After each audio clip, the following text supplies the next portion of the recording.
You're listening to the Productive Therapist Podcast, the world's greatest and most brilliant resource for busy therapists who'd rather be laying on a beach in Hawaii. Every week we share helpful tips on where to put what, how to do this, that and the other, and the best way to get your ducks in a row.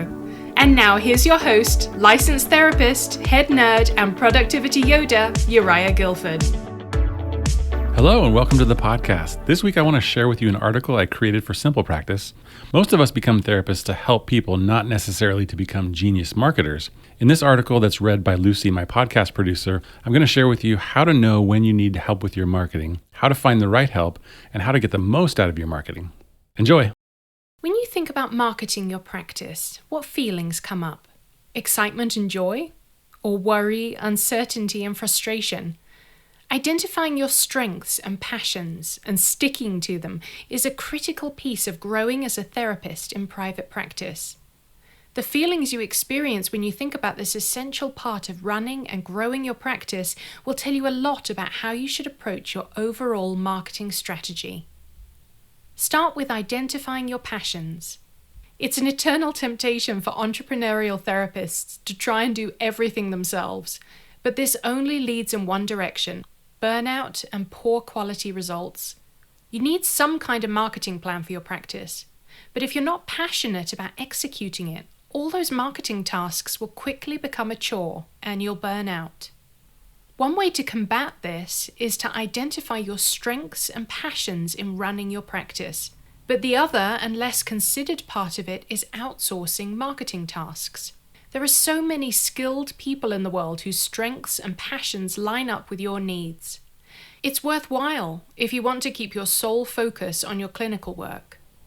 If you don't love marketing but still try to do it yourself, the content you put out will start to reflect that. It's difficult to do, but sometimes we have to recognize that it's not sustainable to do everything ourselves, and some parts of private practice can and should be outsourced. The benefits of outsourcing marketing. Especially for newer practitioners, the idea of spending money to delegate aspects of running a private practice is daunting. But in the long run, that money pays off in a lot of different ways. Consider it an investment in yourself and your business. Most of us didn't get into private practice because we love sales and marketing. For many of us, marketing feels like something that we just have to get done so our practice can get noticed and our schedule stays full. One benefit of outsourcing marketing to a professional is they won't only help you fill your caseload, they'll help you fill it with your ideal clients. By using their marketing expertise and insights to target people who will be a good fit for your practice right from the start, a marketing professional can help you have better client retention. Aside from the valuable time that outsourcing marketing can save you, it can also save you money by making your budget work smarter, not harder. If you find a talented marketing professional, they'll know how to best spend every marketing dollar to get the results you're looking for. So how do you do it? How do you find an individual or a company who cares as deeply about the success of your practice as you do? There are a couple of routes you can take to find the best marketing support for your practice, but before you take any of them, there's a little homework you have to do first. What you need to know before outsourcing marketing. If you do decide to move forward with hiring a professional marketer, it helps if you have a solid understanding of your practice's marketing needs, but it's not a deal breaker. After all, one of the huge draws of hiring a professional is getting their expertise on your strategy. That said, here are a few questions you should ask yourself first. Number 1, what are your goals? You should have a general idea of what you want to accomplish with a new marketing strategy, even if you don't know exactly how to get there. This can include things like increasing awareness of your practice in your community, reaching a certain number of new clients, hitting a revenue target, or increasing traffic to your website. The clearer your goals, the easier it will be to find someone who can help you achieve them. Number 2, what have you tried already? Make a list of things you've tried with your marketing up until this point that seem to have yielded positive results, and all the things that definitely haven't. This will help your marketing professional be more targeted with their efforts right off the bat.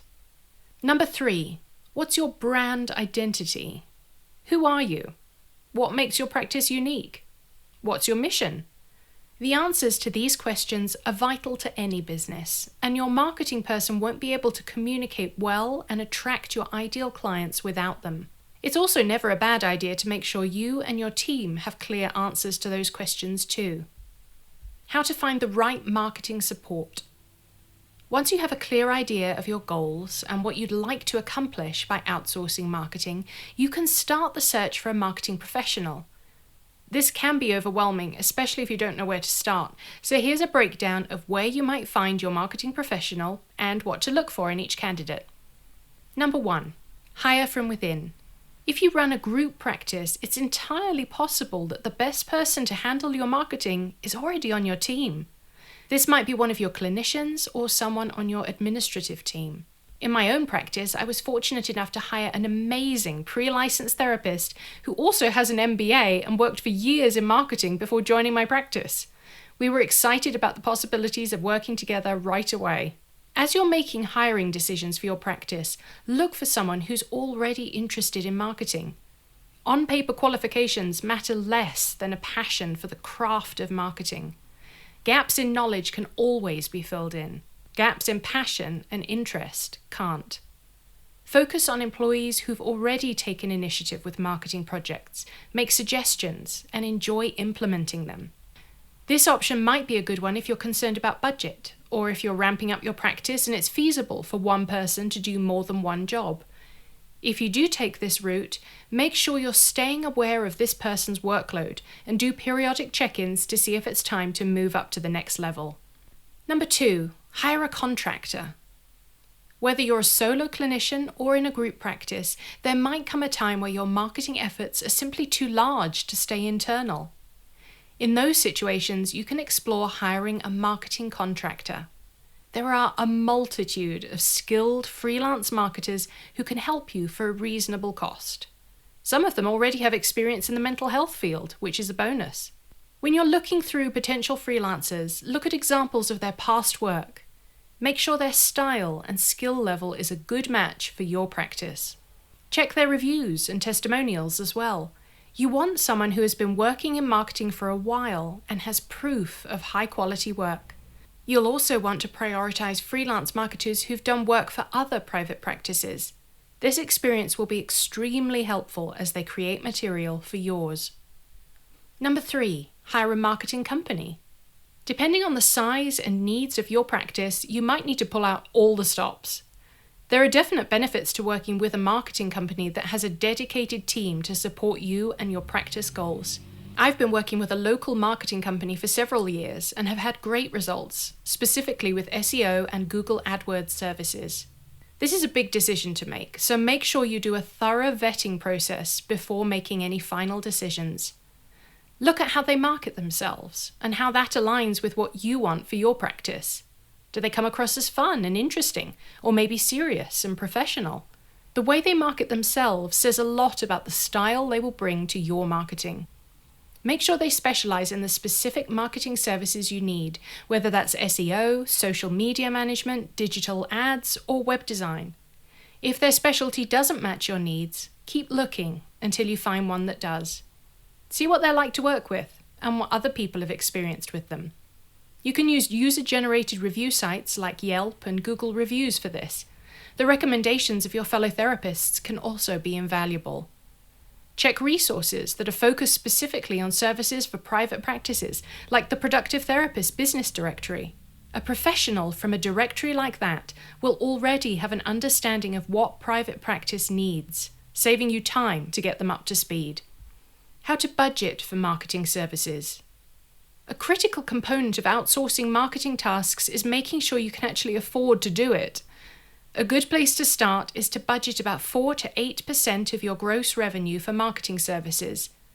This is money you're putting directly back into growing your practice, so to me, it's worth every penny. If setting aside that percentage isn't doable for you now, but outsourcing marketing is a priority for you, map out what you would need to do with your overall practice budget to get there. Are there areas of spending you could cut, or are there new services you could offer to increase your revenue?